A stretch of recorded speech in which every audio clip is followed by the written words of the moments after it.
మనకి గురువు యొక్క ఆవశ్యకత తెలుస్తుంది. అది ఎలా తెలుస్తుంది అంటే పూర్వజన్మ పుణ్యఫల విశేషం. మనం గత జన్మలో చేసినటువంటి పుణ్యఫల విశేషం చేత మంచి గురువు లభిస్తారు, గురువును ఆశ్రయిస్తాం, గురువు యొక్క వైశిష్ట్యం తెలుస్తుంది, గురువు యొక్క ఆవశ్యకత తెలుస్తుంది. ఇవన్నీ కూడా పుణ్యఫల విశేషం చేతనే తెలుస్తుంది. జ్ఞానం కూడా పూర్వజన్మ సంస్కారం వల్లనే కొంత స్థిరమవుతుంది. కొంత ఈ మాత్రం జ్ఞానం మనకు కలగటం అనేటువంటిది పూర్వజన్మ సుకృతం. మన గత జన్మ సంస్కారం అది నిలబెడుతుంది ఒక చోట. ఎక్కడ నిలబెడుతుంది అంటే గతంలో మనం ఎక్కడైతే సాధన ఆఫ్ చేసామో అక్కడి నుంచి ఇప్పుడు స్టార్ట్ అవ్వాలి.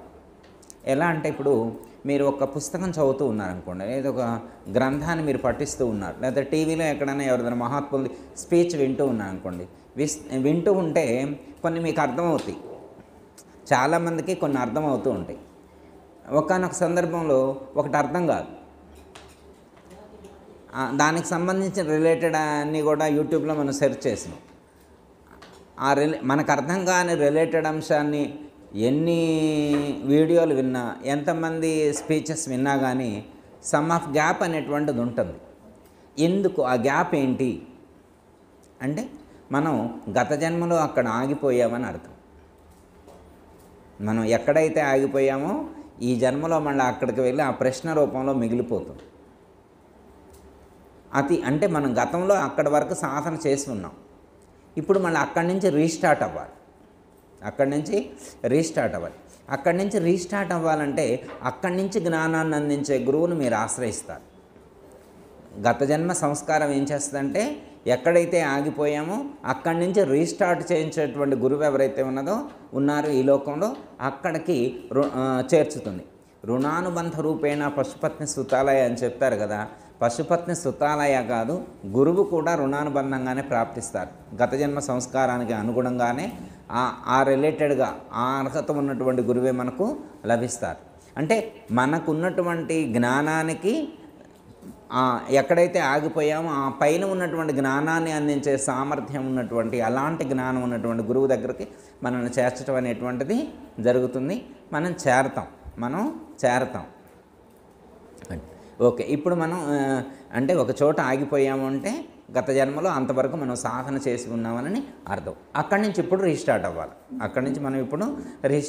మన మొదటి నుంచి అవసరం లేదనమాట. అవన్నీ మనకు తెలుస్తూ ఉంటాయి. ఎట్లా అంటే దీనికి లౌకికమైన విద్యతో సంబంధం లేదు. దీనికి ఓన్లీ ఆధ్యాత్మికపరమైనటువంటి జ్ఞానం ఉంటే సరిపోదు. చిన్న ఎగ్జాంపుల్ ఒకటి చెప్పి మీకు మళ్ళీ మన క్వశ్చన్కి ఆన్సర్ చేసుకుందాం.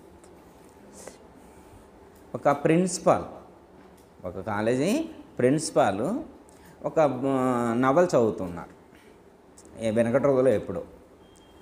ఆ నవల చదువుతూ ఉంటే అధినేత ఏదో నవల పేరు అధినేత ఏదో నవల చదువుతూ ఉన్నాడంట. ఆ చదువుతూ ఉంటే దాంట్లో ఏమనిపించిందంటే అతను కొన్ని కోట్లు సంపాదిస్తాడు. అయితే కొంత వయసు పెరుగుతుంది. వయసు పెరిగిన తర్వాత ఇప్పుడు దాదాపు ఒక 1000 కోట్లు సంపాదించారు. ఇప్పుడు వయసు పెరుగుతుంది. మరి ఎన్ని ట్యాబ్లెట్స్ వేసుకున్నా, ఎంత మెడికల్ ట్రీట్మెంట్ తీసుకున్నా కానీ దీన్ని ఉంచుకోలేరుగా, శరీరాన్ని ఉంచుకోలేరు కదా. మరి నేను ఇంత కష్టపడి సంపాదించుకున్న 1000 కోట్లు విడిచిపెట్టిపోవాల్సి వస్తుంది. ఫీల్ అయ్యాడు, బాధ కలిగింది. అతనికి ఆలోచన తట్టింది. ఎవరికి? నావెల్ రాసినోడు కనిపించలే, అది చదివినోడు కనిపించింది. ఇలా ఉంటుందా అని. దాంట్లో ఆయన ఏం చేసిందంటే మళ్ళా నేను ఇదే కుటుంబంలో పుట్టి ఈ 1000 కోట్లకు నేను వారసుని కావాలి, అలాంటి టెక్నాలజీ ఏమైనా ఈ ప్రపంచంలో ఎక్కడైనా ఉంటే నేను దాన్ని తెలుసుకోవాలని చెప్పి ఆ పద్ధతిలో అన్వేషణ ప్రారంభించిండు. ఆ అన్వేషణ ప్రారంభిస్తే దానికి సంబంధించిన గురు పరంపరలో ఆశ్రయించి దానికి టెక్నిక్స్ చెప్తారు. నువ్వు ఈ టెక్నిక్స్ ఫాలో అయినట్టయితే, అంటే వాళ్ళు దానికి సంబంధించి రిలేటెడ్ కొన్ని చెప్తే దానికి సంబంధించి ఆయన ఫాలో అయ్యిండు. అది వేరే విషయం. నావెల్లో అట్లా రాసింది. అది చదివిన ఆయనకు డౌట్ వచ్చిందనమాట. ఇదంతా స్టోరీ మొత్తం బాగానే ఉంది. ఆయన కోట్లు సంపాదించిండు, దానికి వారసుడిగా పుట్టాలనుకున్నాడు, దానికోసం ప్రయత్నాలు చేసింది, ఓకే. అయితే మరి ఎవరు పుట్టేది? ఈ శరీరాన్ని విడిచిన తర్వాత మళ్ళీ ఇంకో శరీరాన్ని ధరించేది ఎవరు?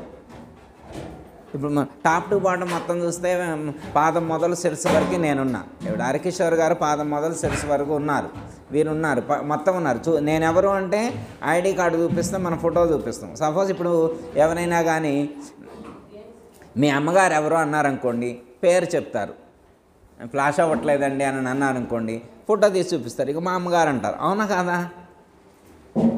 మీ అమ్మగారు. మరి వాస్తవంగా మీ అమ్మగారు ఈ రూపమా అంటే నిజమని చెప్పలేము, అబద్ధం అని చెప్పలేము. నిజమని చెప్పలేము, అబద్ధం అని చెప్పలేము.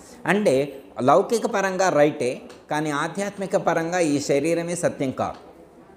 వారెవరు అంటే వారి శరీరం లోపల ఉన్నటువంటి ఆత్మ సత్యం. ఓకేనా? ఆయన కూడా ఆ బుక్ చదివినప్పుడు ఈ శరీరాన్ని విడిచిపెట్టి ఇంకో శరీరాన్ని ధరించేటువంటి ఆత్మ ఎవరు, ఇది చదివితే ఆయనకు అర్థం కాలేదట. ఆ బుక్ చదివితే, ఆ ప్రిన్సిపాల్ గారు ఆ బుక్ చదివితే అర్థం కాకపోతే మా నాన్నగారి దగ్గరకు వచ్చారనమాట. సరే ఆత్మ గూర్చి అన్వేషణ చేద్దాం, తెలుసుకుందామని ఆలోచిస్తూ ఉంటే ఆ దగ్గరలో ఉన్నటువంటి వాళ్ళ ఊరిలో ఉంటారు కదా, పలానా వైరాలో గురువు గారు ఉన్నారు సో మీరు అక్కడికి వెళ్తే ఆత్మజ్ఞానాన్ని వారు చెప్తారు, ఆత్మకు సంబంధించిన నాలెడ్జ్ వారికి ఎక్కువ తెలుసు అన్నారు. అయితే ఆయన గారు వైరా వచ్చారు నాన్నగారిని కలుద్దామని. వస్తే నాన్నగారు ఆ రోజు ఊరు వెళ్ళారు. అయితే ఆశ్రమంలో ఒక చదువుకోనటువంటి నార్మల్ ఎడ్యుకేటెడ్ తక్కువగా ఉన్నటువంటి ఒక వ్యక్తి ఉన్నారు. ఆయన ఏం చదువుకోలేదనమాట. చదువుకోకపోతే అయ్యా మరి ఇట్లా గురువుగా ఉన్నారంటే లేరు అన్నారు. మరి ఏం స్వామి ఎందుకు వచ్చారంటే ఇట్లా ఆత్మ గురించి తెలుసుకుందాం. అవును, మా గురువుగారు ఆత్మజ్ఞానాన్ని చెప్తారు. మన శరీరంలో 7 చక్రాలు ఉంటాయి. మూలాధారం, స్వాధిష్టానం, మణిపురం, అనాహతం, విశుద్ధం, ఆజ్ఞ, సహస్రార చక్రంలోనే ఆత్మ చైతన్యం ప్రకాశిస్తూ ఉంటుంది. ఆ జ్ఞానాన్ని మా గురువుగారు చెప్తారు. నాకు కూడా ఆత్మజ్ఞానం కలిగిందని చెప్పి ఆత్మ ఇలా ప్రకాశ స్వరూపమై, జ్యోతి స్వరూపమై ప్రకాశిస్తూ ఉందని ఏం చెప్పాడు. Wonderful knowledge. You are uneducated. నువ్వు లౌకికమైన చదువు లేదు, నీకు ఆత్మజ్ఞానం కలిగింది. నేను లౌకికమైనటువంటి జ్ఞానం అపారంగా ఉంది, నాకు ఆత్మజ్ఞానం కలగలేదు అంటే జ్ఞానం తెలుసుకోవటానికి అంటే ఆధ్యాత్మిక సంబంధమైనటువంటి జ్ఞానానికి లౌకికమైనటువంటి విద్యలతో పని లేదు. ఓకే. అయితే ఈ ఆధ్యాత్మిక జ్ఞానం అందటానికి కూడా మనకు అర్హత ఒకటి, ఆ బోధించే గురువు లభించాలి. అది కూడా మనకు పూర్వజన్మ సుకృతం ఉన్నప్పుడు, లేకపోతే వినే అర్హత కూడా మనకు వచ్చినప్పుడే ఆ గురువు మనకి ప్రాప్తిస్తారు. మనకి కూడా ఆ సమయం సందర్భం కుదరాలన్నమాట. అట్లా ఆ సమయం కుదిరినప్పుడు మనకు ఆ మహాత్ములు తటస్థపడతారు, ఆ జ్ఞానాన్ని అందించడం అనేటువంటిది జరుగుతుంది. ఇప్పుడు మీరున్నారు, ఇంత తక్కువ వయసులోనే మీరు ఒక మంచి గురువుని ఆశ్రయించారు. ఇంతకంటే ఎక్కువ వయసు ఉన్నటువంటి వాళ్ళు కూడా గురువు చేరలేదు. అర్థమైంది? 70 ఏళ్ళు 80 ఏళ్ళు వచ్చిన తర్వాత కూడా ఇంకా ఆత్మ అంటే ఏంటో తెలియదు, గురువు అంటే ఏంటో తెలియదు. అసలు గురువుని ఎందుకు చేరాలో కూడా వాళ్ళకి తెలియని వాళ్ళు చాలామంది ఉన్నారు. వాళ్ళని చూస్తే మనం గర్వపడాలి. ఎందుకంటే ఇంత చిన్న వయసులోనే మనం ఒక గురువును ఆశ్రయించాం. ఈ జన్మకు వచ్చినందుకు ఒక దిశానిర్దేశం చేసుకునేటువంటి అవకాశం కలిగినందుకు మనం పరమాత్మ కృతజ్ఞత చెప్పాలి. అలాంటి ఎన్విరాన్మెంట్లో మనం జన్మించేటువంటి అవకాశం కలిగించారు. అలాంటి వాతావరణంలో పెరిగినందుకు, అలాంటి సద్గురువులు చేరే అవకాశం కలిగినందుకు ప్రకృతికి పరమాత్మకు కృతజ్ఞతలు తెలపాలి. ఓకే. ఎందుకంటే 70 సంవత్సరాల వయసు వచ్చిన తర్వాత ఇంకా వాళ్లకు వ్యామోహం మీదనే, ధన వ్యామోహంతో లేదా సుఖాల యొక్క వ్యామోహంలోనే తిరుగుతూ ఉన్నా. చూడండి, సపోజు 72 సంవత్సరాల వయసు వచ్చిన తర్వాత కూడా ఆయన గారికి దోశ పెడితే అది సరిగా ఉడకలేదని చెప్పి ఇలా విసిరేసిండు. దోశ పెడితే ఉడకలేదని చెప్పి విసిరేసిండు. అంటే సాగుతుంది, ఆయనకి సాగుతుంది. తనను తాను చెక్ చేసుకోలేదు ఎప్పుడు. తనను తాను ఎన్ని సంవత్సరాలు తింటే ఎన్ని దోశలు తింటే తృప్తి తీరుద్ది?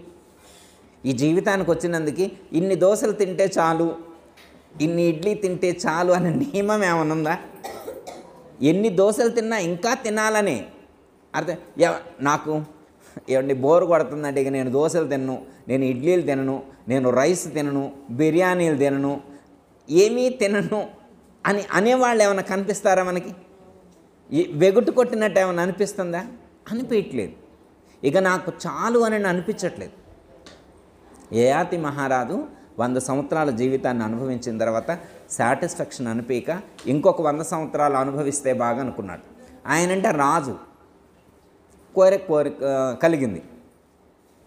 అయితే నో ఛాన్స్ అన్నారు, లైఫ్ ఎక్స్టెండ్ అవడానికి అవకాశం లేదని చెప్పారు.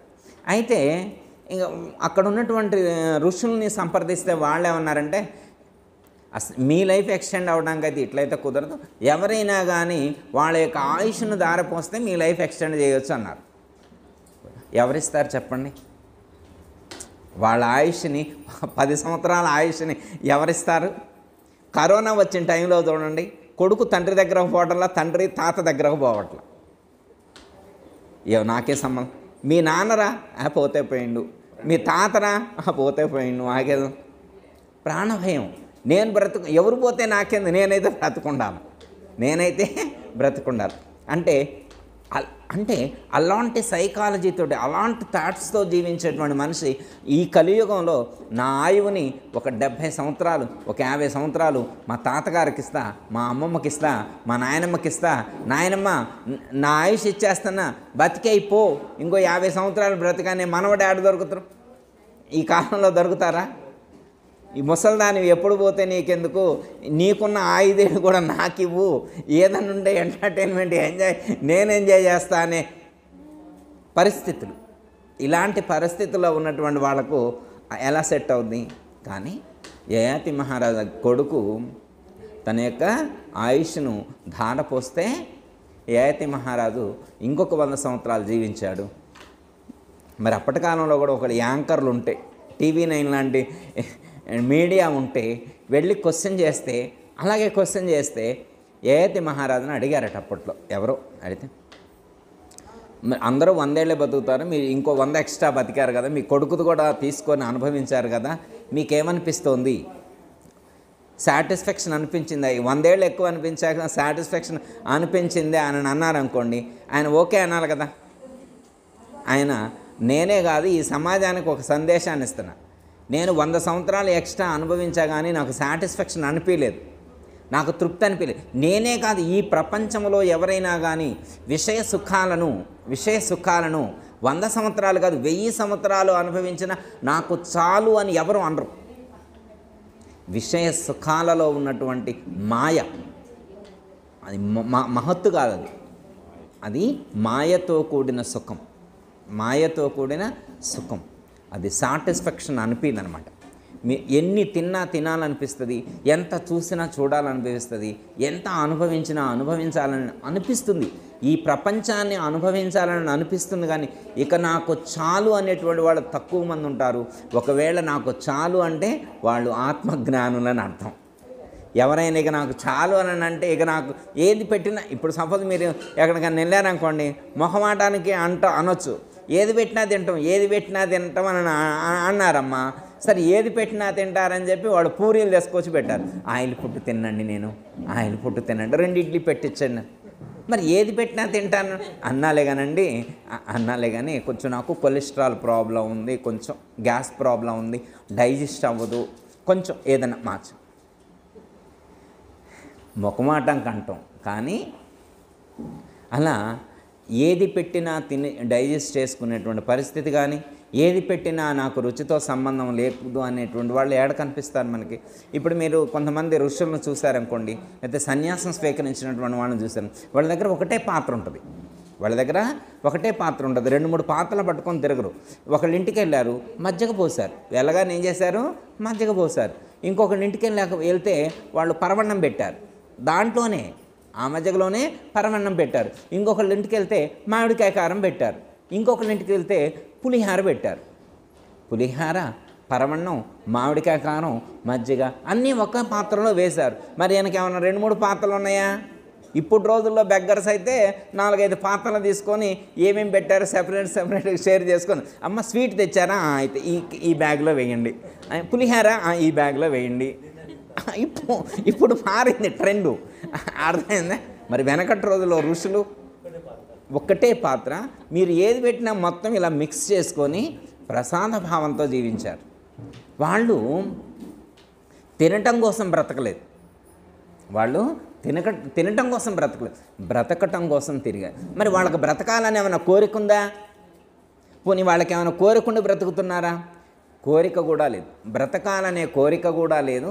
కానీ శరీరాన్ని తనంత తాను విడిచిపెట్టడం ధర్మం కాదు కాబట్టి మళ్ళా దీన్ని వేరే వాళ్ళు ఆదర్శంగా తీసుకుంటే అది దోషభూయిష్టం అవుతుంది. కాబట్టి శరీరం ఉన్నంత వరకు దాన్ని రక్షించవలసినటువంటి బాధ్యత ఉంటుంది. కాబట్టి దానికి అవసరమైనటువంటి ఆహారాన్ని అందించటం, ఔషధంలాగా ఆహారాన్ని అందించడం, అంతే తప్ప రుచికి ప్రాధాన్యత లేదు.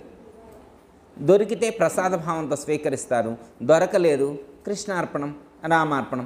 ఈ రోజుకి పరమాత్మ నాకు ఆహారం వద్దని నిర్దేశించారు, అదే నాకు శిరోధార్యం. ఇంకంత నాకు రూల్స్ బ్రేక్ చేయరు. ఎన్ని ఇళ్లలో అడగాలో 3 ఇల్లో 5 ఇల్లో వాళ్ళ నియమం ప్రకారం వెళ్ళి అవి తీసుకొని వచ్చి తింటారు. దొరకకపోతే సద్గురు అర్పణమని మంచినీళ్ళు తాగి పడుకుంటారు.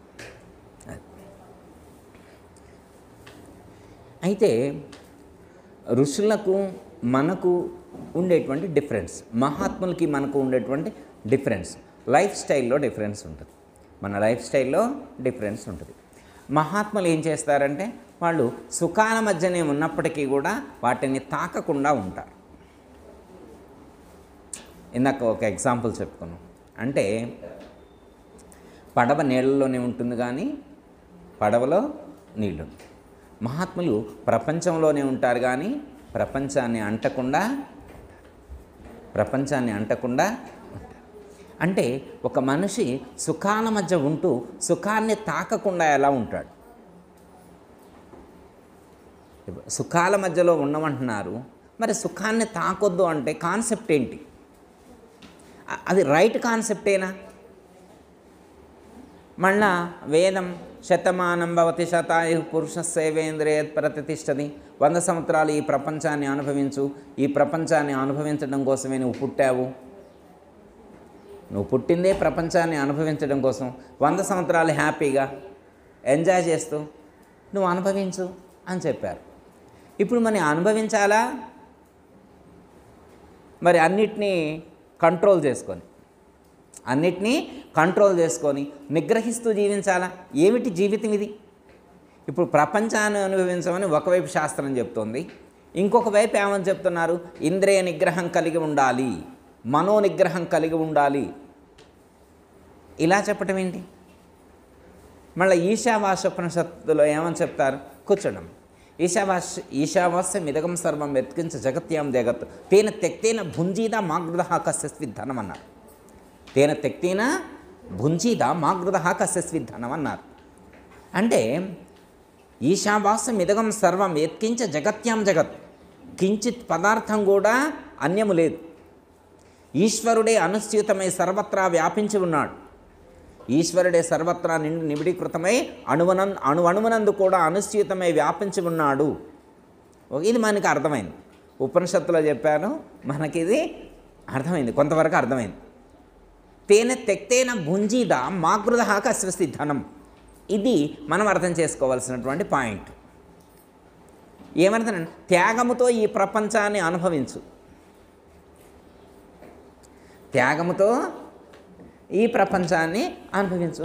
మీ దగ్గర 100 రూపాయలు ఉన్నాయి, త్యాగం చేశారు, ఇంకేం అనుభవిస్తారు?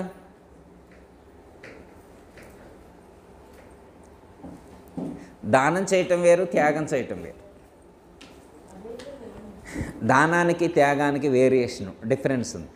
దానం అంటే మన ఇష్టంతో సమర్పించేది. మనం ఎంత ఇవ్వగలుగుతామో కాదు, మనకి ఎంత ఇవ్వాలనుందో అంత ఇస్తే దానం. అది మనకి ఎంత ఇవ్వాలనుందో, మీకు ఎన్ని కోట్లు ఉన్నాయి అన్నది క్రైటీరియా కాదు. మీరు 100 ఇవ్వచ్చు, 1,00,00,000 రూపాయలున్నా 100 ఇవ్వచ్చు. కానీ త్యాగం అంటే అది కాదు. త్యాగం అంటే 1,00,00,000 ఉంటే 1,00,00,000 ఇస్తే త్యాగం. అది 10 కోట్లు ఉంటే 10 కోట్లు ఇస్తే అది త్యాగం కిందికి వస్తుంది. 10 కోట్లు ఉన్నప్పుడు 1,000 రూపాయలు ఇస్తే అది త్యాగం కిందికి రాదు, అది దానం కిందికి వస్తుంది. అది అయితే ఇప్పుడు త్యాగముతో అనుభవించాలి అన్నాడు. దేన్ని అనుభవించాలి? ఇప్పుడు ఈశావాస్యోపనిషత్తు మొదటి శ్లోకంలో ఉన్నటువంటిది ఏంటంటే త్యాగముతో ఈ ప్రపంచాన్ని అనుభవించాలి. ఈ ప్రపంచమునంతా ఈశ్వరుడే ఉన్నారు. నీవేం చేయాలి అంటే ఈశ్వరుడు ఉన్నాడని తెలుసుకో, నువ్వు త్యాగముతో అనుభవించు అన్నారు. ఈ ప్రపంచాన్ని ఎలా అనుభవించాలి అంటే త్యాగముతో అనుభవించాలి. ఇప్పుడు నాన్నగారు క్వశ్చన్ వేశారు, దేన్ని త్యాగం చేయాలి, దేన్ని అనుభవించాలి? మనం త్యాగం చేయవలసినటువంటిది దేన్ని? మనం దేన్ని విడిచిపెట్టాలి, దేన్ని విడిచిపెట్టాలి? ఇప్పుడు ఇందులో మనదేదైనా ఉంటేగా విడిచిపెట్టడానికి. ఇప్పుడు ఇందులో మనదేముందో ఇప్పుడు త్యాగం చేయడానికి అయితే, ఇప్పుడు సపోజ్ ఈ పెన్ను ఉందనుకోండి, ఈ పెన్ను నాది కాబట్టి నేను త్యాగం చేస్తా, నేను ఇవ్వగలుగుతా, అవునా కాదా? సపోజ్ ఇప్పుడు మీ స్పెడ్స్ ఉందనుకోండి, ఏమండి మీ స్పెడ్స్ నేను దానం చేస్తాను, నేను దానం చేయగలనా? ఇప్పుడు వేరే వాళ్ళ వస్తువుని నేను ధ్యానం చేయగలుగుతానా? చేయలేను. ఓకే, ఏదైనా ధ్యానం చేస్తే, త్యాగం చేస్తే ఏది చేయాలా? నా ఆధీనంలో ఉన్నదాన్ని. ఇప్పుడు నా ఆధీనంలో ఏది ఉందని చెప్పి నేను త్యాగం చేయాలి. మళ్ళా త్యాగం చేయడానికి ముందే మొత్తం చెప్పారు, ఈశావాస్యం ఇదగం సర్వం, మొత్తం ఈశ్వరుడే వ్యాపించి ఉన్నాడు అని చెప్పాడు. మొత్తం ఈశ్వరుడే వ్యాపించి ఉంటే మరి ఈ శరీరం మీదే ఈశ్వరుడిదే? శరీరం ఈశ్వరుడిదే. మరి ఇంద్రియాలు ఈశ్వరుడియా మీయా? మనసు మీద ఈశ్వరుడిదా? మరి ఇందులో మీది కాని వస్తువు ఏముందో చెప్పండి. పోనీ ఈశ్వరుడిది కాకుండా మీ సొంతం ఏముందో చెప్పండి. ఈశ్వరుడితో సంబంధం లేకుండా, గురువుగారు ఇదిగో నాదిది, ఈశ్వరుడితో సంబంధం లేకుండా నేను సంపాదించుకున్నటువంటి ఆస్తి ఇది అని మీరు చెప్పండి. ఏమి లేదా? ఈశ్వరుడితో సంబంధం లేకుండా మీ దగ్గర ఏమీ లేదా? మీ సొంతం ఏమీ లేదా? మీరు సంపాదించింది ఏమీ లేదా? అంటే ఈ ప్రపంచంలో సంపాదించిందంతా ఆయన ఇచ్చింది కాబట్టి ఆయన. సపోజ్ అక్కడ సొరకాయలు కోస్తాను అనుకోండి, ఇవి నా సొరకాయలు నేను కోసానని ఎవరన్నా అన్నారనుకోండి, ఏమంటే ఆశ్రమంలో సొరకాయ నీ ఎట్లా అవుతాయి అంటాం, అవునా కదా? ఈ ప్రపంచంలో ఒక చోట నుంచి ఒక చోట 100 కోట్లు అమ్మేసిండు ఒక ఆయన. ఈ ప్రపంచంలో ఒక చోట నుంచి 100 కోట్లు తీసి ఇంకో చోట అమ్మేసిండు. ఇప్పుడు ఒక చోట నుంచి ఒక చోట అమ్మేస్తే ఏమీ అవుతాయా? ఈ ప్రపంచమే నీది, ఈ ప్రపంచమే పరమాత్మదైతే నువ్వు జమ చేయడానికి నువ్వెవరివి?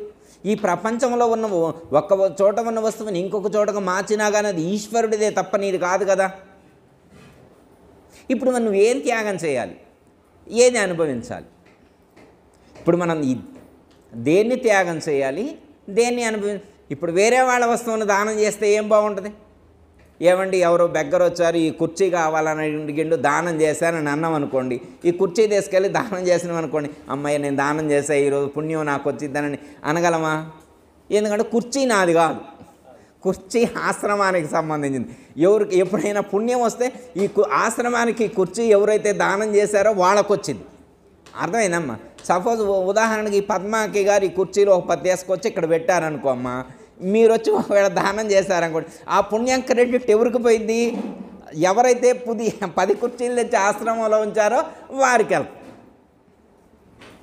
ఓకే, ఇప్పుడు మనం దేన్ని త్యాగం చేద్దాం, దేన్ని అనుభవించుదాం?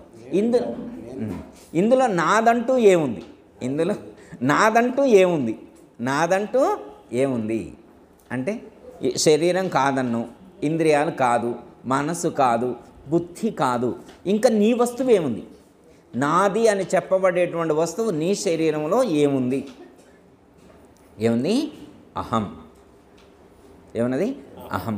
అహం కూడా ఈశ్వరుడిదే. కానీ జ్ఞానము లేక, పరిపూర్ణమైనటువంటి జ్ఞానం లేని కారణం చేత అహం అనేటువంటిది నా వస్తువని, అహం అంటే నేను అనేటువంటి భ్రమలో ఉన్నాం. ఈ జ్ఞానం దృఢమైతే, ఒకవేళ ఈ జ్ఞానం మనకు దృఢమైతే, ఆ అహం ఏదైతే ఉన్నదో ఆ అహమును పరమాత్మకు దక్షిణగా సమర్పిస్తే, సరే గురువుకు సమర్పిస్తే, ఇప్పుడు పరమాత్మ అంటే పరమాత్మ ప్రతినిధి గురువు అంటే, మళ్ళీ గురువు అంటే ఏనెవరో కాదు, గురువు అంటే పరమాత్మ యొక్క ప్రతినిధి. మనం కొన్ని డైరెక్ట్గా పరమాత్మతో మాట్లాడలేం, పరమాత్మకి సబ్మిట్ చేయలేం, కాబట్టి గురువుకు సమర్పిస్తే పరమాత్మకు సమర్పించినట్టే. ఓకే, ఇప్పుడు అహాన్ని గురువు గారికి సమర్పించాం. మిగతా ఇప్పుడు బాడీలో ఉన్నటువంటి మిగతా అన్నీ కూడా పరమాత్మవే. ఒకవేళ నాది అని ఒకవేళ ఏమన్నా మనం భావన చేస్తే దేని భావన చేస్తాం? అహం. ఇప్పుడు ఆ అహాన్ని కూడా గురువుగారికి సమర్పించామనుకోండి, ఇప్పుడు ఇంకెవరెవరు ఉంటారు మీలో? ఏముంటుంది మీ దగ్గర? ఏదైనా ఉంటే చెప్పండి.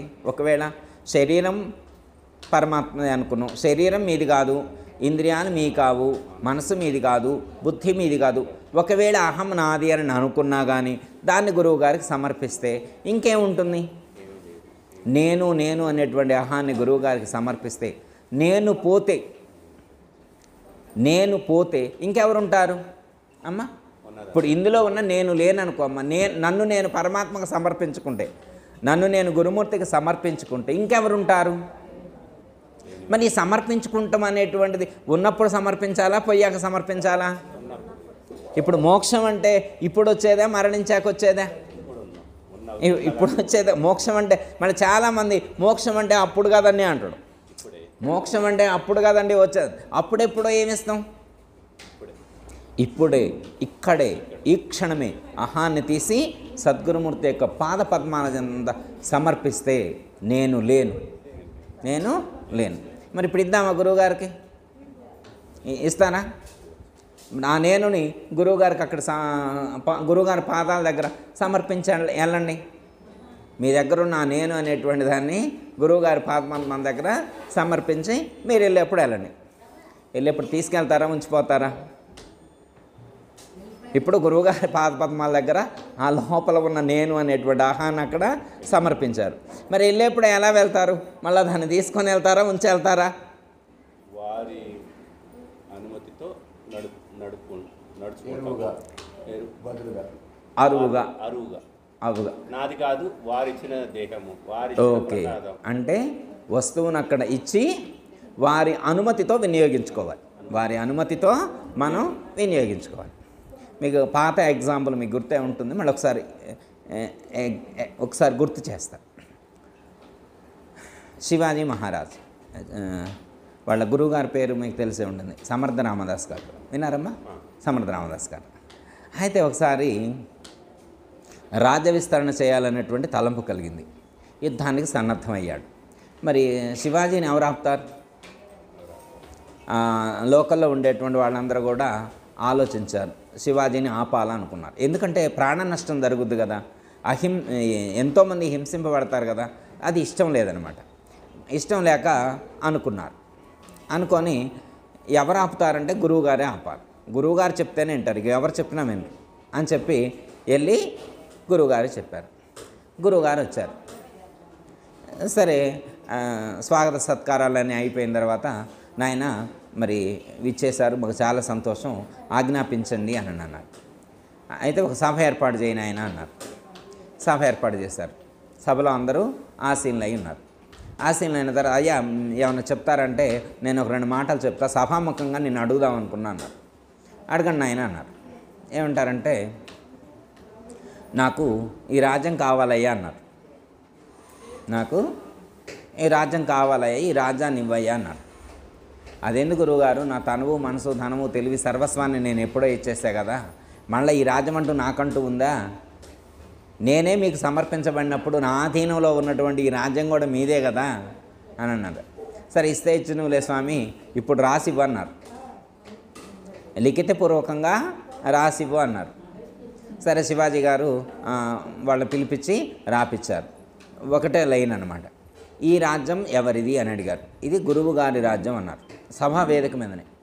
ఈ రాజ్యం ఎవరిది మళ్ళీ ప్రశ్నించారు. గురువుగారి రాజ్యం. ఈ రాజ్యం ఎవరిది? గురువుగారి రాజ్యం. ఓకే, పేపర్లు తీసుకున్నారు గురువుగారు. ఈ రాజ్యం ఎవరిదని అందరిని అడిగారు. సభలో ఉన్నటువంటి వాళ్ళందరిని అడిగారు.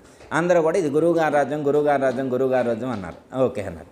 అప్పుడు గురువుగారు ఏం చేస్తారంటే అవే పేపర్లు మళ్ళీ శివాజీకి ఇచ్చారు. నాయన ఇట్రా అన్నారు. ఏం స్వామి అన్నారు. ఈ రోజు నుంచి ఈ క్షణం నుండి ఇది గురువుగారి రాజ్యం అని నువ్వు పరిపాలించు అన్నారు. ఈ క్షణం నుండి ఇది గురువుగారి రాజ్యం అని పరిపాలించండి అన్నారు. ఇంక పేపర్లు తీసుకున్నారు. మళ్ళీ అడిగారు. అప్పుడు శివాజీ ఈ రాజ్యం ఎవరిది అని ఇప్పుడు అడిగారు. ఇది గురువుగారి రాజ్యం, ఈ రోజు నుంచి గురువుగారి రాజ్యం అని నేను ఇప్పటి వరకు మరి మామూలుగా మాట వరుసకి తనువు, మనసు, ధనవు గురువుగారికి ఇచ్చానని ఉత్తగా చెప్పడం వేరు. కానీ ఇప్పుడు ఒక రాతపూర్వకంగా గురువుగారి రాజ్యం అని రాసి ఇవ్వడం జరిగింది. ఈ రోజు నుంచి గురువుగారి రాజ్యం అని చెప్పి పరిపాలించడం. ఇంతకుముందు తన రాజ్యంలో తన పరిపాలన సాగింది. తన రాజ్యంలో తన పరిపాలన సాగింది. ఇప్పుడు మరి గురువుగారి రాజ్యంలో ఏది కొనసాగాల? తన పరిపాలన కొనసాగకూడదు. ఇప్పుడు పరిపాలన ఎలా? గురువుగారి యొక్క ఆలోచనకు అనుగుణంగా పరిపాలన కొనసాగాలి. అంటే ఇప్పుడు ఈ రాజ్యంలో ఏం చేస్తే గురువుగారు ఏం చేస్తారు, గురువుగారి యొక్క ఆలోచన ఎలా ఉంటుంది, ఇవన్నీ పరిగణలో తీసుకొని గురువుగారి యొక్క ఆలోచనగా అనుగుణంగా పరిపాలించడం మొదలుపెట్టారు. అంటే రాజ్యంలో ఆధ్యాత్మిక భావాలు పెంపొందింపబడడానికి కారణమైనటువంటి ప్రయత్నాలన్నీ చేయటం అనేటువంటిది మొదలుపెట్టారు. మరి ఇంతకుముందు కూడా తనువు మనసు దానం ఇచ్చా అన్నారు. మరి ఇంతకుముందు ఇలా చేశారా? లేదు. నేను అనేటువంటిది ఉంది. నేనుంటే నాది ఉంటుంది, నాదుంటే సమస్తం ఉంటుంది, నాదుంటే సమస్తం ఉంటుంది. అందుకే నేను నాది ఈ రెండింటినీ పరమాత్మ పాదాల దగ్గర సమర్పిస్తే నేను లేను, నాది లేదు. నేనుంటే నాది ఉంటుంది, నేనే లేనని, తానే లేనని లేకపోయిన వెనుక తావుండు గద ఉంటే దాన్ని ఎట్లెరగదా నీవు. నువ్వే లేకపోయిన తర్వాత, నేనే లేకపోయిన తర్వాత ఈ ప్రపంచం ఉంటే నాకెందుకు, ప్రపంచం ఊడితే నాకెందుకు, నేను ఉంటే కదా చిక్కు. నేనే లేనని పోయిన తర్వాత ఇంకేది ఉంటే నాకేం సంబంధం. అలా అని చెప్పి వదిలేస్తున్నారా? మరి శరీరానికి ఆకలి అయితే అన్నం పెట్టించారు, శరీరానికి జ్వరం తగిలితే ట్యాబ్లెట్ ఇప్పించారు, శరీరానికి నిద్ర వస్తే పడుకోబెట్టారు, రోజు శరీరానికి స్నానం చేయించారు. ఎవరి శరీరం ఇది? గురువుగారి శరీరం. గురువుగారికి ఇవ్వబడినటువంటి శరీరం, గురువుగారికి ఇవ్వబడినటువంటి అహము, గురువుగారి ఇవ్వబడినటువంటి మనసు, గురువుగారికి ఇవ్వబడినటువంటి ఇంద్రియాలు. ఇందులో నాదేమన్నా ఉందా? ఒకటి. ఈ భావన ఎంతమందికి దృఢమవుతుంది? ఎంతమంది ఈ భావంతో జీవించగలుగుతారు? జ్ఞానం తెలుసుకోవటం వేరు, జీవించటం వేరు. జ్ఞానం అందరూ తెలుసుకుంటారు. పుస్తక జ్ఞానం ఉన్నటువంటి వాళ్ళందరూ పుస్తకాలు కొనుక్కొని జ్ఞానాన్ని సంపాదించుకుంటారు. ఫోన్ ఉన్నటువంటి వాళ్ళు యూట్యూబ్లో పెట్టుకొని వింటూ ఉంటారు. విన్నంత మాత్రాన జ్ఞానం అబ్బుతుందా? చదివినంత మాత్రాన జ్ఞానం అబ్బుతుందా? స్థితి కుదరాలంటే ఆ కీ పాయింట్ తెలియాలి.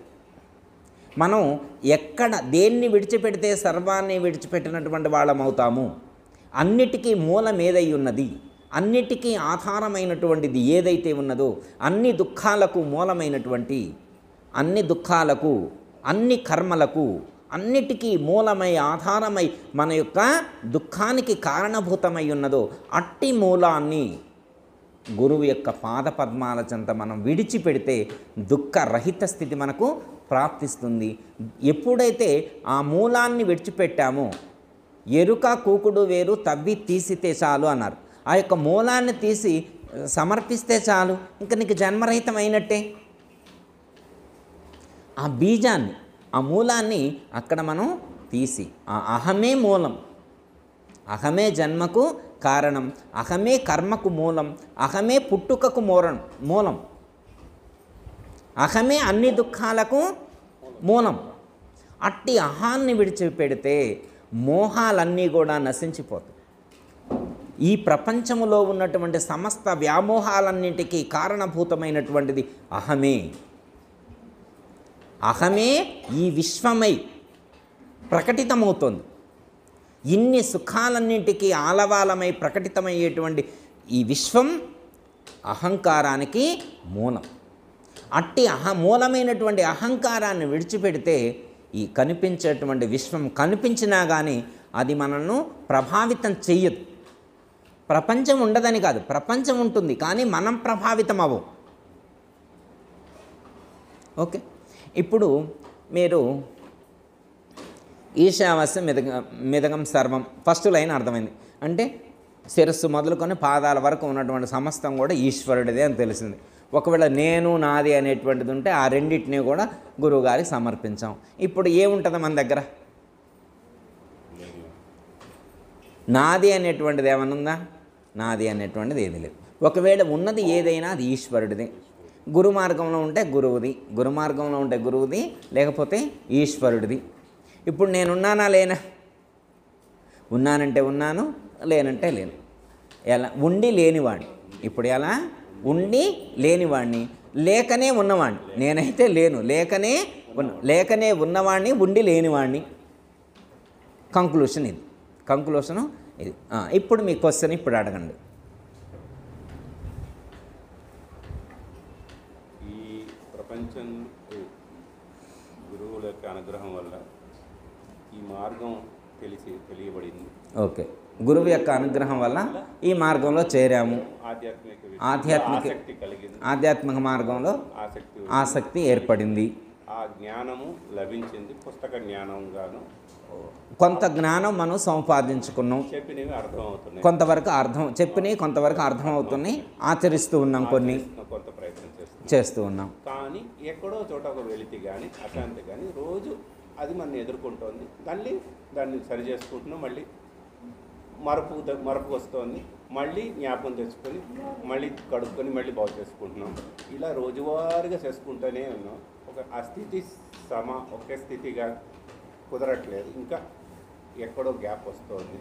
అది ప్రపంచంలోకి ఎక్కువ దాటి వెళ్ళిపోతున్నందువల్ల, లేకపోతే ఆఫీసులు ఇలా అనుకుని ఏదో మనమే పెట్టుకున్న చక్రాలు మనమే వేసుకుని మనమే పెట్టుకున్న బ్యాగ్లో, అంటే నేను ఉన్నాను అనేటువంటి తలంపు ఉన్నంత వరకు ఇవన్నీ ఉన్నాయి. నేను లేను, ఇప్పుడు మనం అనుకున్నాం కదా, నేను లేను అనేటువంటి జ్ఞానంతో జీవించడం. నేను లేను అనేటువంటి జ్ఞానంతో నేను లేను అనేటువంటి జ్ఞానంతో గట్టిగా నిలబడటానికి అంటే మంత్రం ఉపదేశం తీసుకున్నాం. గురువుగారు చెప్పే ప్రకారం నిరంతరం చేసుకోవాలన్నా, కానీ అది పార్ట్ టైంగానే చేసుకోగలుగుతున్నాం. ఇంకా పూర్తిగా చేసుకోవడానికి ఎక్కడ గ్యాప్ వస్తుందో ఒక్కటేంటంటే ఒక పాజిటివ్ ఎఫర్మేషన్ ఉండాలి. పాజిటివ్ ఎఫర్మేషన్, నేను ఉన్నత స్థితిలో ఉన్నాను, నా యొక్క గురువులు నాకు ఉన్నతమైనటువంటి జ్ఞానాన్ని అందించినందుకు కృతజ్ఞతలు తెలుపుతూ ఉండాలి. ఇది ఫస్ట్ ఎఫర్మేషన్. మనం దానికి అనుగుణ్యంగా మంత్ర అనుష్ఠానం చేయాలి. తర్వాత సోహం ధ్యానం చేయాలి. సోహం ధ్యానం కూడా మనకు ఉపకరిస్తుంది. ఫస్ట్ మంత్ర అనుష్ఠానం పర్ఫెక్ట్గా చేయాలి. కొంతకాలం మంత్ర అనుష్ఠానం చేసిన తర్వాత మంత్రశక్తి మనలో ప్రకటితమై మనలో ఉన్నటువంటి కొన్ని దోషాలను నివృత్తి చేసి మనసును పవిత్రం చేస్తుంది. మంత్ర అనుష్ఠానం యొక్క ప్రయోజనం ఏంటంటే మనకు బుద్ధి వికసించేట్లు చేస్తుంది. బుద్ధి వికాసానికి మంత్ర అనుష్ఠానం ప్రధానమైనటువంటి అంశం. మీరు భగవద్గీతలో 10వ అధ్యాయంలో 10వ శ్లోకం తేషాం సతతయుక్తానాం భజతాం ప్రీతిపూర్వకం దదామి బుద్ధియోగం తం ఏనా మాం ఉపయాంతితే. మీరు వినే ఉంటారు, చదివే ఉంటారు, మరొకసారి అది రివ్యూ చేసుకోవచ్చు. తేషాం సతతయుక్తానాం భజతాం ప్రీతిపూర్వకం. సతతము అంటే ఎల్లప్పుడు సతతయుక్తానం. భజతాం అంటే భజించాలి, సేవించాలి. కానీ ఎలా సేవించాలి ఒక రూల్ చెప్పారు. మన ఇష్టం వచ్చినట్టు కాదు. భజించటం అంటే మన ఇష్టం వచ్చినట్టు కాదు, ఒక రూల్ చెప్పారు. ఎలా ఎల్లప్పుడూ సేవించాలి. కానీ కండిషన్ చెప్పారు అక్కడ. ఏంటి ఆ కండిషన్? ప్రీతిపూర్వకం.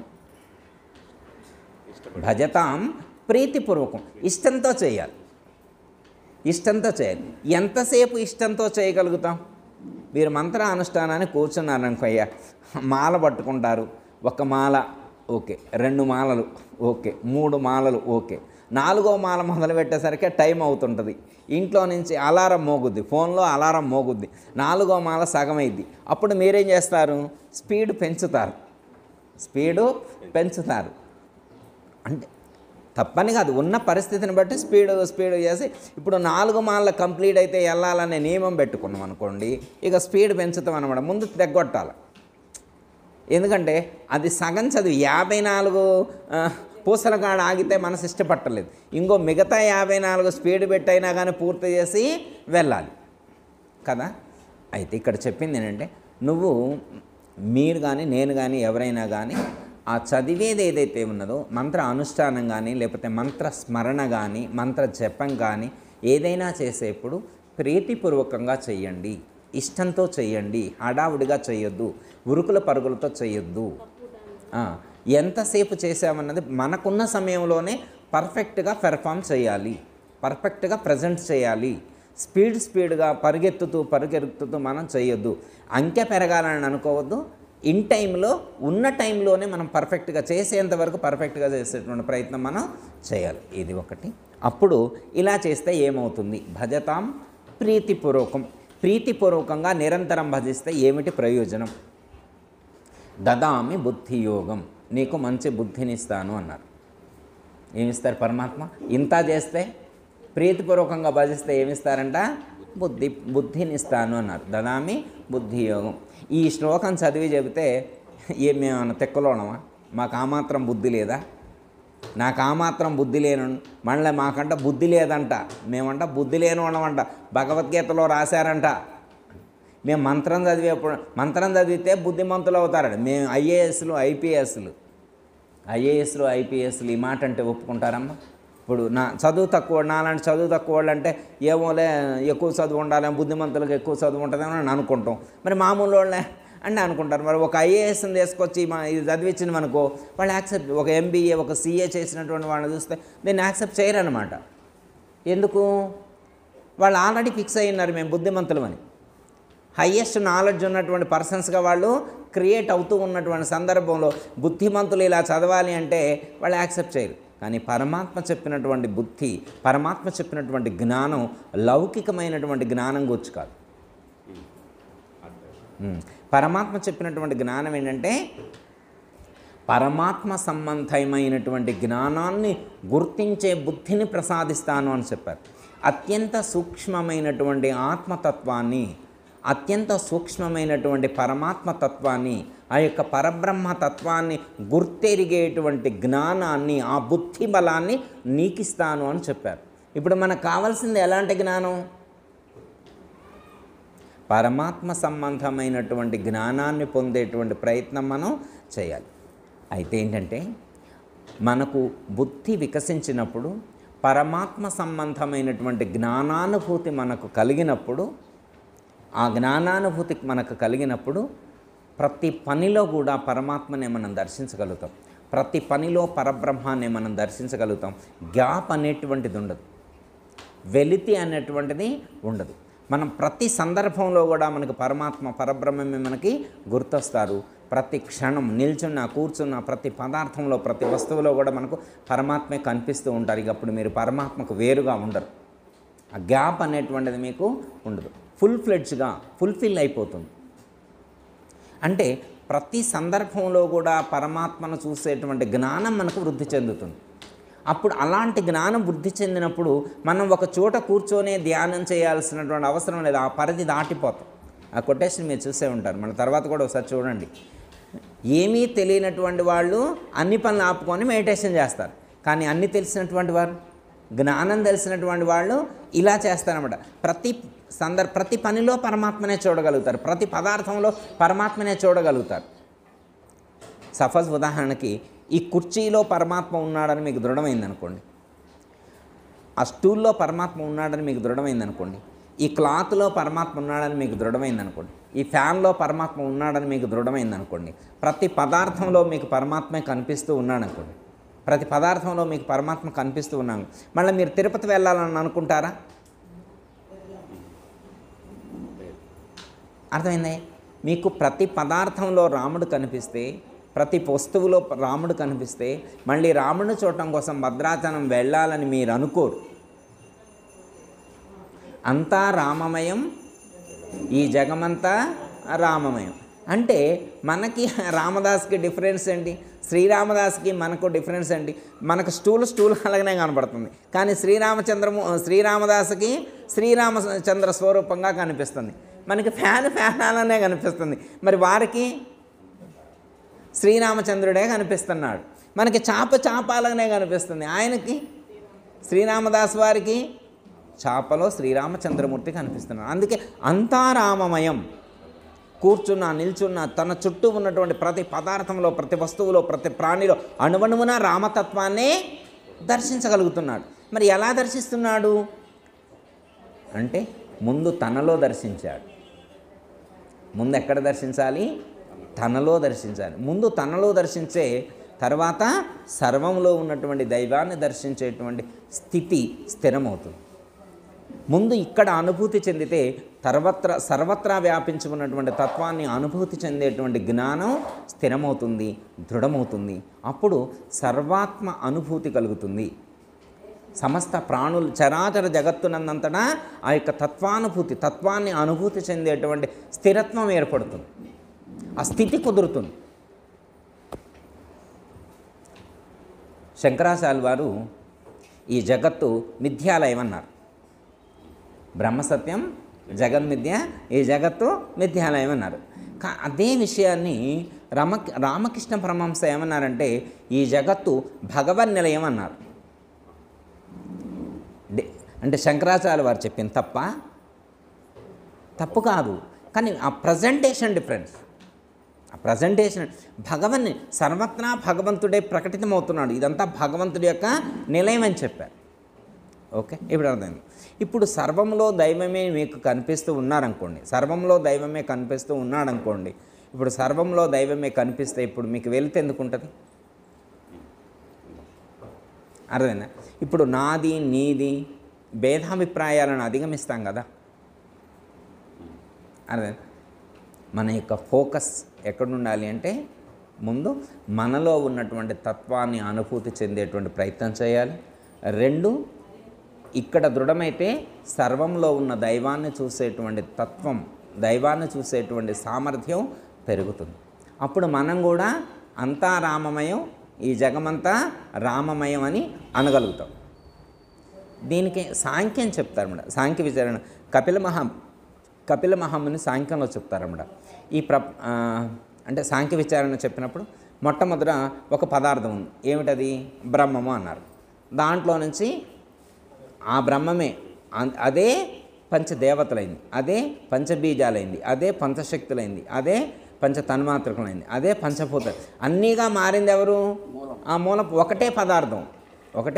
సపోజ్ ఉదాహరణ మనకు అదే విషయాన్ని మన పద్ధతిలో చెప్పుకోదు. ఒక బంగారం ముద్ద ఉంది, అందులో నుంచి పంచదేవతలను చేశారు, ఇంకొంచెం తీసుకొని పంచబీజాలు చేశారు, ఇంకొంచెం తీసుకొని పంచశక్తులు చేశారు, ఇంకొంచెం తీసుకొని పంచశక్తులు చేశారు, ఇంకొంచెం తీసుకొని పంచతన్మాత్రకులు, ఇంకొంచెం తీసుకొని పంచభూతాలు చేశారు. మళ్ళీ వీటన్నిటితో తయారైనటువంటి దీంతో మిక్సింగ్ చేసి ఈ చరాచర జగత్తును సృష్టించారు. అక్కడ ఒక మంచిగా ప్రజెంట్ చేశారు. సంక్రాంతికి బొమ్మరిల్లాగా తయారు చేసి పెట్టారు అని ఇలా ఒక ఫార్మెట్గా క్రియేట్ చేసి పెట్టారు. అక్కడ పోయిన తర్వాత చూసిన తర్వాత బోర్డులు పెట్టారు, ఇది పంచబీజాలు, ఇవి పంచశక్తులు, పంచతన్మాత్రకులు, పంచభూతాలు అని పెట్టారు, జగత్తు అని పెట్టారు. ఈ జగత్తులో 84 లక్షల జీవులని, కదిలేవి కదలనివి వాటన్నిటి కూడా రాసిచ్చారు.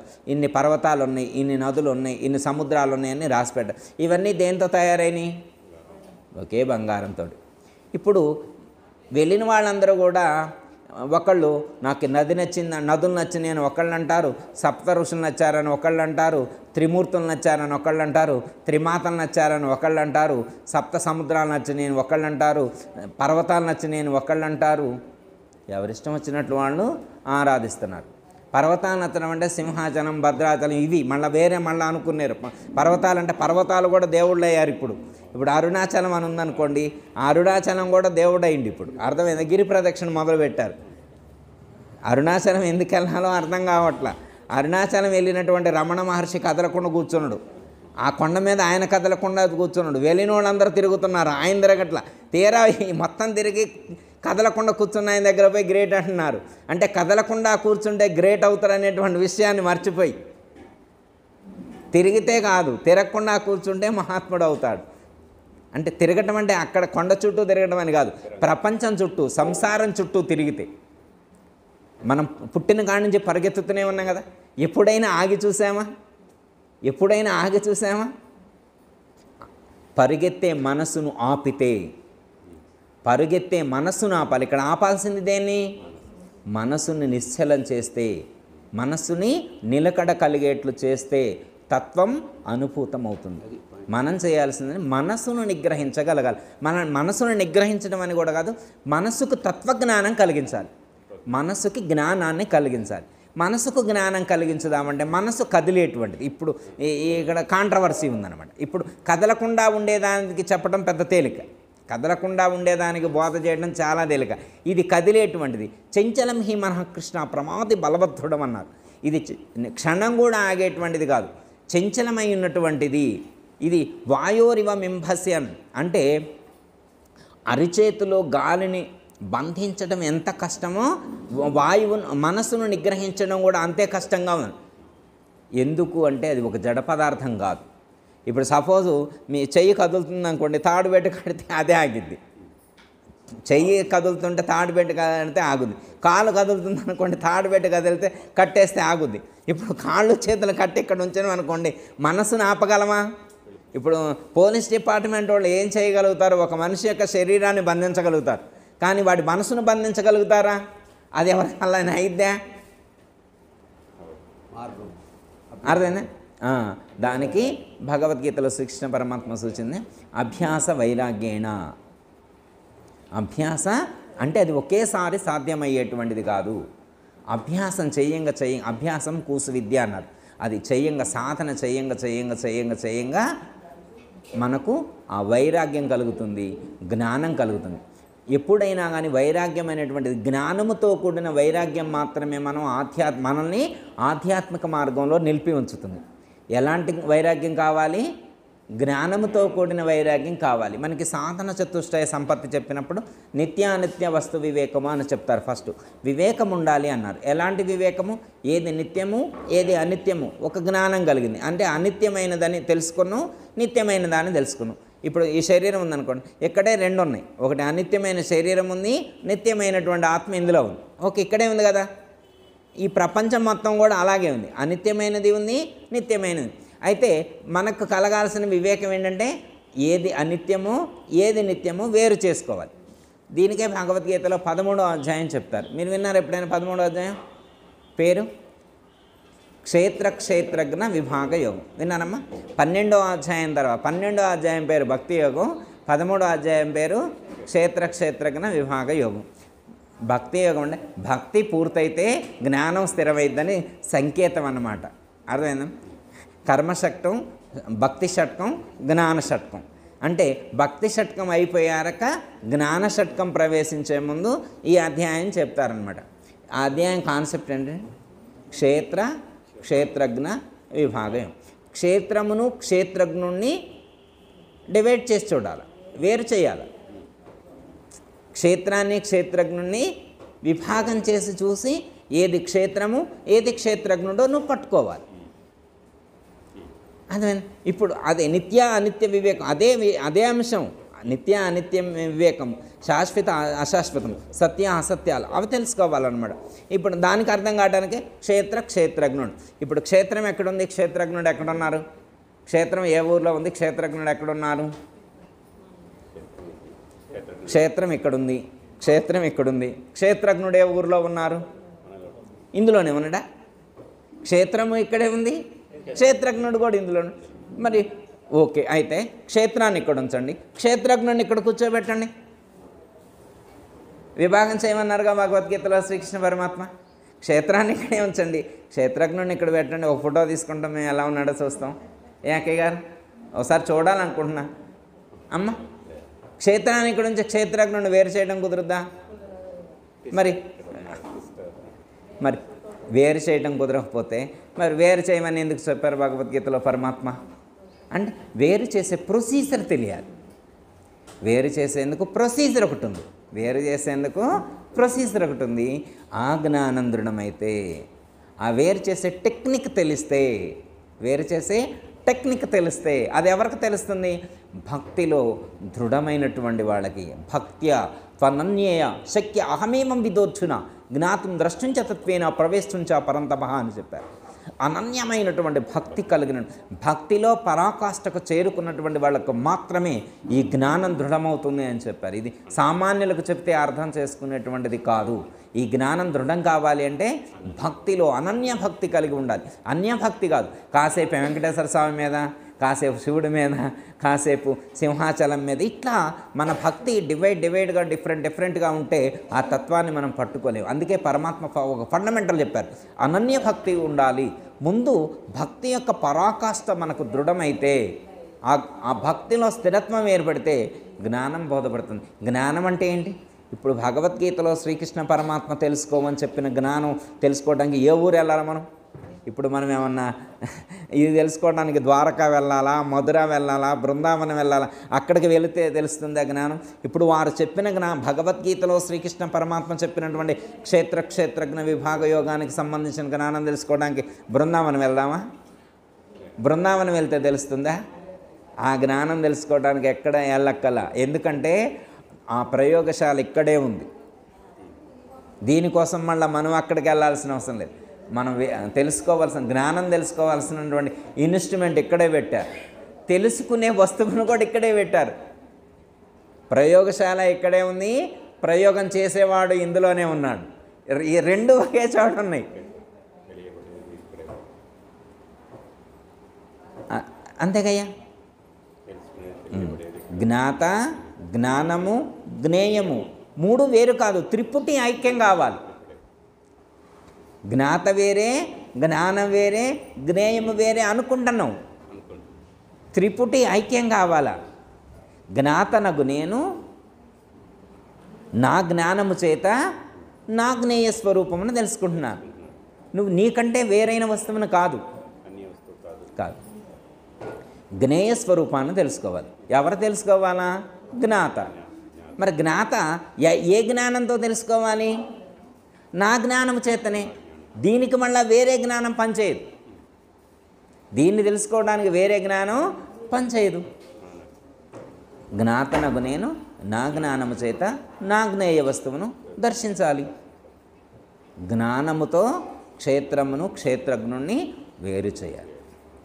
ఏ సాధకుడైతే, ఏ అన్వేషకుడైతే ఈ యొక్క వేరియేషన్ అంటే క్షేత్రమును క్షేత్రజ్ఞును జ్ఞానము ద్వారా వేరు చేసి చూడగలుగుతాడో, క్షేత్రము అనిత్యమని క్షేత్రజ్ఞుడు నిత్యము అని స్థిరమైన జ్ఞానాన్ని పొందినటువంటి వారికి కలిగేటువంటి వైరాగ్యం ఏదైతే ఉన్నదో, ఏకామూత్రార్థ ఫలభోగ విరాగము అని చెప్పి రెండో సాధన చెప్తారు. వైరాగ్యం అంటే ఎలాంటి వైరాగ్యం కలగాలి అంటే జ్ఞానముతో కూడిన వైరాగ్యం కలగాలి.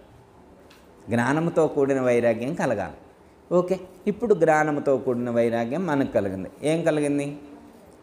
అనిత్యమైనది దేహమని, నిత్యమైనది ఆత్మ అని, నిత్యమైనటువంటిది జ్ఞేయమని తెలుసుకున్నాం.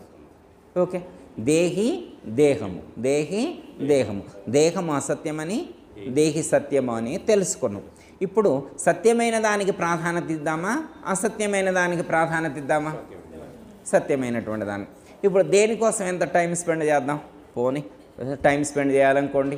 ఒకవేళ ఎప్పుడైనా మీరు ఇంపార్టెంట్ ముఖ్యమైన విషయానికి మీరు ప్రాధాన్యత ఇవ్వండి అని మీ లైఫ్లో ఇంపార్టెంట్ డేస్ ఏవైతే ఉన్నాయో వాటికి ప్రాధాన్యత ఇవ్వండి అని రాశారనుకోండి. ఎవరైనా డైరీ రాయమన్నాను అనుకోండి, ఇంపార్టెంట్ డైరీస్ రాశారనుకోండి, దాంట్లో మీకు ఈ దేహానికి సంబంధించి కోట్ చేస్తారా, దేహికి సంబంధించి కోట్ చేస్తారా? ఇంతకుముందు ఏవి కోట్ చేస్తారో వదిలేద్దాం. ఇప్పుడు ఇది అంటే అది ముఖ్యమైన మనకు తెలుస్తాయి. ఇది ప్రధానము, ఇది సత్యమని, ఇది నాశరహితమైనటువంటిదని, ఇది సత్యమని మనకు దృఢమైతే దీనికి సంబంధించి ప్రయత్నం. ఓకే గురువుగారు, ఇప్పుడు ఇది సత్యమని తెలుసుకున్నా, ఇప్పుడు నాకేంటి లాభం? వేసుకోవాలి కదా. నేను ఆత్మనని, ఇది సత్యమని, ఆశ్రమం కాడికి వచ్చారు కాబట్టి అడిగినందుకు ఏదో చెప్పారు, తెలుసుకున్నాం. అయితే నాకేంటి ఇప్పుడు లాభం? అది ఎప్పుడో పోయాక వచ్చేది. ఇప్పుడు నాకేంటి? ఇప్పుడు ఉండగానే రహిత పద్ధతి అని మనం దాంట్లో శరీరం విడిగా చూడగలిగే శక్తిని సంపాదించగలుగుతాం. అంటే జ్ఞాని యొక్క ఆలోచన ఇలా ఉంటుంది, జ్ఞానం కలిగినప్పుడు ఉండే ఆలోచన ఇలా ఉంటుంది. విన్న తర్వాత నా భార్య ఏంటి, నా పిల్లలేంటి, నా డబ్బులేంటి, నా గోల్స్ ఏంటి, నా లక్ష్యాలేంటి, ఇంకా నేను ఇక్కడే ఉన్నా, గోల్స్ చాలా దూరంలో ఉన్నాయి, అవన్నీ గుర్తుకొస్తాయి మనిషికి. అవన్నీ గుర్తు. జ్ఞాని వాటన్నిటినీ గుర్తు చేసుకోడు. జ్ఞాని వాటన్నిటినీ పట్టించుకోడు. జ్ఞానికి జ్ఞానమే ప్రధానం, జ్ఞానికి జ్ఞానమే ప్రధానం. ఇప్పుడు మనం ఒక పాయింట్ చెప్పి క్లోజ్ చేస్తాం. ఒక పాయింట్. మనస్సు ఉంది కదా, మనసు కదులుతూ ఉంది కదా, మనసు నిరంతరం కదులుతూ ఉంది. కాసేపు ఆధ్యాత్మికం అంటుంది, కాసేపు ప్రపంచం అంటుంది, కాసేపు సుఖాలు అంటుంది, కాసేపు డబ్బులు అంటుంది, కాసేపు మంచి పొజిషన్లో ఉండాలంటుంది. రకరకాల థాట్స్ ఉంటాయి కదా. అవి గత జన్మకు సంబంధించిన అయి ఉండొచ్చు, ఈ జన్మలో మనం అనుకున్నటువంటి ఆలోచనలైనా అయి ఉండొచ్చు. అటువైపే మనసు కదులుతూ ఉంటుంది. ఇది జనరల్గా ఈ ప్రపంచంలో ఉండేటువంటి అందరికీ కూడా సహజ సిద్ధంగా ఉండేటువంటి ఆలోచన విధానం. ఈసారి చెప్పి చెప్పి తీసుకురావాల్సి వస్తుంది. ఇది జనరల్గా అందరికీ ఉంటుంది. ఇది మనసు యొక్క లక్షణం. అది మనసు యొక్క సహజ లక్షణమే. అది మనసు యొక్క సహజ లక్షణమే. అది చెప్పాల్సి వస్తుంది. అది చెప్పటం అది అవసరమే. స్థిరమయ్యేంత వరకు కూడా ఆ ప్రయత్నం చేయవలసిందే. మనసు ఎన్నిసార్లు వెళ్ళినా తిరిగి తీసుకురావాల్సిందే అన్నమాట. మనకి పంచమలాలు గురించి చెప్తారు, లేదా సాధన చతుష్టయ సంపత్తిలో శమాది షట్క సంపత్తి అని చెప్తారన్నమాట. శమము, దమము, ఉపరతి, స్థితిక్ష, శ్రద్ధ, సమాధానం. శమము, దమము, ఉపరతి, తితిక్ష, శ్రద్ధ, సమాధానం. 6 మనం పొందవలసినటువంటి, మనం సంపాదించుకోవాలి. ఈ ప్రపంచంలో జన్మించినటువంటి ప్రతి మనిషి కూడా పొందవలసినటువంటి మినిమం క్వాలిఫికేషన్. ఏమి క్వాలిఫికేషన్ అంటే డిగ్రీలు కాదు ఇక్కడ చెప్పేది. ఒక ఆశ్రమానికి మీరు వెళ్తే ఒక గురువు గారు చెప్పేటువంటిది ఏంటంటే మీరు పొందవలసినటువంటి సంపద, మీరు సంపాదించవలసినటువంటి క్వాలిఫికేషన్ అంటే శమము, దమము, ఉపరతి, తితిక్ష, శ్రద్ధ, సమాధానం. ఇవి మీరు సంపాదించుకోండి. అంటే బాకేంద్రియ నిగ్రహం, అంతరేంద్రియ నిగ్రహం, బాక్యమైనటువంటి విషయాల వైపు వెళ్ళేటువంటి మనసును తీసుకురావాలి. ఎన్నిసార్లు వెళ్ళినా స్థిరమయ్యేంత వరకు తీసుకురావాల్సిందే. స్థితి కుదిరేంత వరకు కూడా అయితే ఎప్పుడు ఆగుతుంది ఇది వెళ్లకుండా అంటే మనసుకు జ్ఞానం కలిగేంత వరకు అది వెళుతూనే ఉంటుంది. మనసుకు జ్ఞానం కలగనంత వరకు అది వెళుతూనే ఉంటుంది. మనసుకు జ్ఞానం కలిగితే మీరు వెళ్ళమని చెప్పినా వెళ్ళదు. వెళ్ళదు. ఎట్లా అంటే కదిలే మనస్సుతో సాధన ఎలా ఉంటున్నది అనేదానికి ఒక మహాత్ముడు చిన్న ఎగ్జాంపుల్ చెప్పారు. కదిలే మనస్సుతో సాధన చేయటం ఎలా ఉంటుందంటే, కొత్తగా ఒక కండక్టరు పోస్టుకి జాయిన్ అయ్యాడు అనమాట. ఆయన బస్సు ఎక్కితే కదలకుండా బస్సు కదులుతూ ఉంటే మామూలుగా నిల్చోవడం కుదరదు అనమాట. 2 చేతులతో గట్టిగా పట్టుకొని నిల్చోవడమే ఆయనకు అలవాటు. 2 చేతులతో గట్టిగా పట్టుకొని ఉంటేనే నిల్చుంటాడు అనమాట బస్సులో ఆయన. ఇప్పుడు ఆయనకు ఉన్న ఉద్యోగం ఏంటంటే బస్సు కదులుతూ ఉంటే ఆయన 2 చేతులతో పట్టుకోకుండా ఉద్యోగం చేయాలి. కదులుతూ ఉన్న బస్సులో ఈయన కదలకుండా నిల్చొని ఉద్యోగం చేయాలన్నమాట.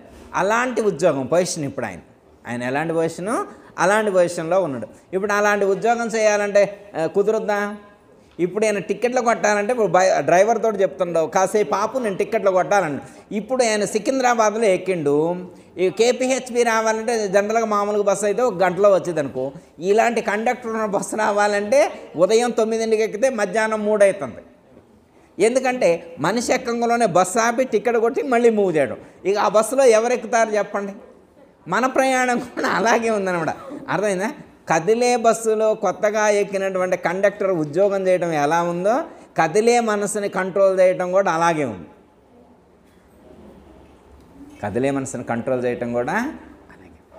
దీని కంక్లూషన్ ఒక మహాత్ముడు ఒక ఎగ్జాంపుల్ ఏం చెప్పారంటే,